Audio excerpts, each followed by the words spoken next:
Pemudik asal Jawa yang melintasi Jalan Raya Lintas Sumatera Hutan Barindo, perbatasan Kabupaten Oku Timur dan Oku alami pecah ban mobil.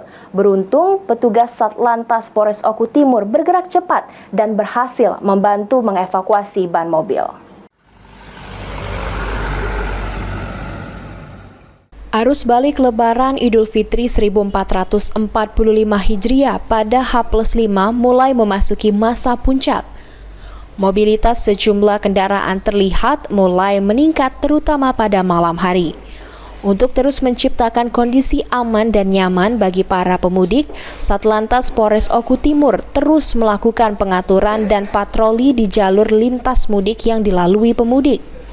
Salah satunya dengan membantu pemudik yang mengalami kendala di Jalan Raya Lintas Tengah Sumatera, tepatnya di Hutan Barito, perbatasan Kabupaten Oku Timur dan Oku. Pemudik bernama Fitri dan keluarganya sempat alami ketakutan karena pecah ban. Namun saat petugas Satlantas Polres Oku Timur tiba dan membantu, membuat Fitri dan keluarga menjadi tenang dan bisa kembali melanjutkan perjalanan.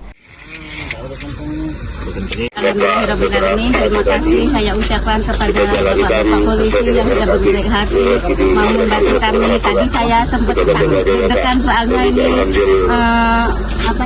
pecah bannya kayak di tengah hutan ya. Jadi saya sempat takut banget Pak. Alhamdulillah ada rombongan bapak-bapak, terima kasih banyak saya ucapkan, benar-benar membantu saya jadi tenang, saya jadi lega sekarang. Terima kasih banyak pokoknya buat bapak-bapak semua.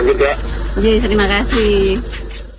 Selama masa arus mudik Lebaran, Satlantas Polres Oku Timur menyiagakan sejumlah personilnya di beberapa titik, berikut dengan peralatan yang ada guna membantu pemudik.